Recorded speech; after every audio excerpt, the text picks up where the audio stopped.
त्रिस्तरीय पंचायत के मद्देनज़र आज ग्राम सभा बरखेड़ा पांडे में नेता प्रतिपक्ष यशपाल आर्य ने जिला पंचायत सदस्य के उम्मीदवार चंद्रपति के पक्ष में वोट डालने की अपील की। आपको बताते हैं कि आज नेता प्रतिपक्ष यशपाल आर्य बरखेड़ा पांडे पहुंचे, जहां उन्होंने एक चुनावी जनसभा को संबोधित किया। उन्होंने बीजेपी पे निशाना साधते हुए कहा कि आज बीजेपी सत्ता के नशे में चूर है और वह सरकारी एजेंसियों की और सत्ता का दुरुपयोग कर रही है। जनता इसे कतई बर्दाश्त नहीं करेगी और आने वाले 2027 में चुनावों में देश की तस्वीर बदल के रख देगी। उन्होंने यह भी कहा कि जहां जहां कांग्रेस अधिकृत या कांग्रेस समर्थित उम्मीदवार हैं, जनता उन्हें भारी मतों से विजयी बनाए, ताकि जो कांग्रेस काल में विकास कार्य होते थे, जैसे कि आज तो बहुत महंगाई है, उस समय राशन के लीजिए या किसी और अन्य चीज़ की जनता सुखी थी, खुशहाल थी। आज जनता परेशान है महंगाई से, रोजगार से, बेरोजगार से। तो उन्होंने कहा कि जहां जहां कांग्रेस के समर्थित उम्मीदवार हैं, उन्हें भारी मतों से विजयी बनाएं। इस दौरान जिला पंचायत सदस्य चंद्रपति के समर्थन में उनके पति भैलाल गौतम ने भी सभी क्षेत्र के लोगों से अपील की कि वह उनके कैंडिडेट को वोट देकर विजयी बनाएं। उन्होंने कहा कि वह जहां जहां अपने क्षेत्र पंचायत, जिला पंचायत के अंतर्गत जितनी भी ग्राम सभाएं आ रही हैं, जितने भी गांव आ रहे हैं, और वह जहां जहां जनसंपर्क के लिए गए, लोगों उनका भरपूर समर्थन और प्यार मिला। उन्होंने अपील करते हुए कहा कि आने वाली 28 तारीख में इस प्यार को वोट में बदलकर उन्हें भारी मतों से विजयी बनाएं। जिला पंचायत सदस्य का आप चुनाव लड़ रहे हैं और कल जो है प्रचार का आखिरी दिन है। क्षेत्र में आप जनसंपर्क के दौरान गई हैं, किस प्रकार से आपको अपने पक्ष में माहौल दिखाई दे रहा है? बहुत अच्छे से दिखाई दे रहा है, जहाँ जा रही है भीड़ दिखाई दे रही है, बहुत अच्छे से। किसी भी जंग को जीतने के लिए एक अच्छे सारथी, एक किंग मेकर की आवश्यकता होती है। आप उसी रूप में यहाँ किंग मेकर के रूप में, एक सारथी के रूप में इनके साथ चल रहे हैं। किस प्रकार के रुझान आप देख पा रहे हैं अपने जिला पंचायत क्षेत्र में, और क्या क्या समस्याएं लोग आपसे शेयर कर रहे हैं? देखिए, रुझान तो हमारे पक्ष में बहुत अच्छा लग रहा है, क्योंकि जहाँ भी जा रहे हैं हम, जनता हमें बहुत सहयोग कर रही है और अपार समर्थन दे रही है। और हमारी पत्नी पहले भी 2008 में जिला पंचायत की सदस्य इस क्षेत्र से रह चुकी है, जिसका हमें पूर्ण सहयोग मिल रहा है, क्योंकि जो हमारा कार्यकाल रहा है उसका बहुत हमें सराहना मिल रही है। दूसरी बात, दूर क्षेत्र में हम जा रहे हैं तो देख रहे हैं हम कि आज भी उत्तराखंड में, जहाँ उत्तराखंड में देवभूमि है, गांव में नाली टूटी पड़ी है, सड़क में पानी भरा हुआ है, तो बड़ी गंभीर समस्या है। जो कि बच्चे स्कूल जाते हैं तो कीचड़ में सन जा रहे हैं। कई गांव ऐसे हैं जो कि अगर बरसात पड़ जाती है तो वो बच्चे अपनी ड्रेस को खराब कर लेते हैं, स्कूल में जाते हैं। इसके अलावा बहुत सारी ग्राम सभाओं में कई समस्याएं देखने को मिलती हैं। जैसे कुछ ग्राम सभाएं ऐसी हैं जो काफ़ी बड़ी हैं, लेकिन वहाँ पर जैसे इंटर कॉलेज का ना होना, पीएससी सेंटर का ना होना, पंचायत भवन का ना होना, क्योंकि मैंने कई ग्राम सभाएं कवरेज की हैं। कई जगह पशु चिकित्सालय के जैसे एक बड़ी ग्राम सभा हो तो मिनी पशु चिकित्सालय वहाँ होना चाहिए। तो इस प्रकार की कई समस्याएं देखी गई हैं। आपने किस प्रकार की समस्या देखी? देखिए, अभी तो मैं समस्या आपको बता दूं कि हमारे गांव में हाई स्कूल है, जिसको इंटर करने की जरूरत है।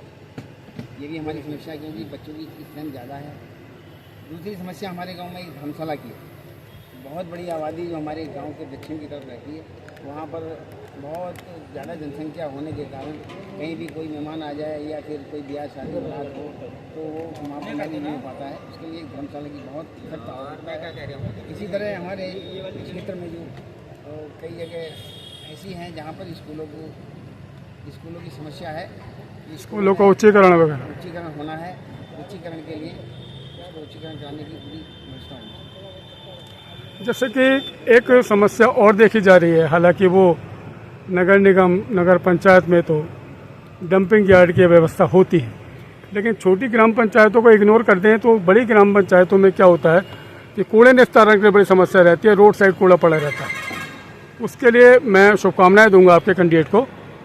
जीतने के बाद आपका क्या विज़न रहेगा कि आप अपने क्षेत्र का विकास में क्या आपका विज़न है कि मैं अपने क्षेत्र में इस प्रकार के कार्यक्रम? देखिए, जीतने के बाद इस प्रक्रिया को आगे बढ़ाएंगे। हमारे गांव में अभी लागू है, परंतु अभी पूर्ण रूप से लागू नहीं है, क्योंकि लोग अभी चंदा देने में असमर्थ हैं।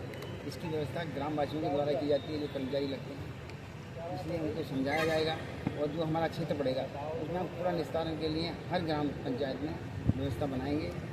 नहीं, इसके लिए तो सरकार भी मदद करती है। उसके लिए सरकार मदद करती है, खाली आपको वाहन दे देगी और कुछ पैसा दे देगी इसको मेंटेन करने के लिए।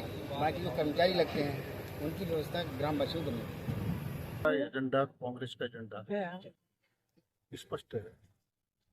जो स्थानीय मुद्दे हैं वो यहाँ क्षेत्र का विकास है, उन मुद्दों को लेकर, विकास के मुद्दे को लेकर कांग्रेस चुनाव मैदान में है और हमेशा कांग्रेस का एजेंडा विकास कर रहा है। और उससे पहले सामाजिक सद्भाव, भाईचारा, अमन चैन, शांति, सद्भाव, ये भी कांग्रेस की विचारधारा है। और आज जरूरत है कि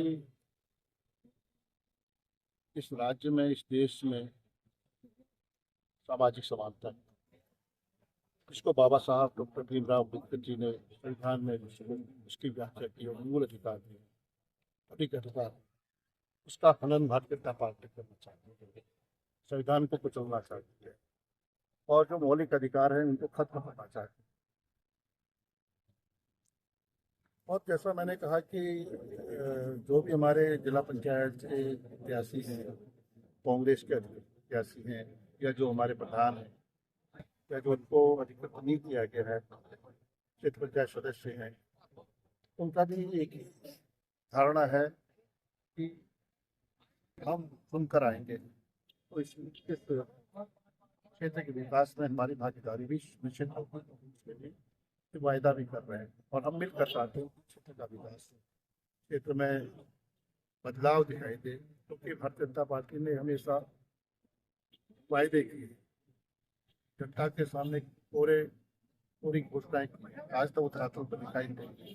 कांग्रेस पर विश्वास जगा है देश की जनता का, भाजपा की जनता का, उत्तराखंड की जनता का, श्रीनगर पूरे संपूर्ण जनता का एक विश्वास जगा है कांग्रेस के विकास कर सबको साथ कुशल जो आज की जरूरत है। हम इन्हीं मुद्दों को लेकर जनता के बीच में आ रहे हैं और मेरा मानना है कि जो माहौल बन रहा है कांग्रेस के पक्ष में। Subscribe our channel to see latest news at YouTube channel.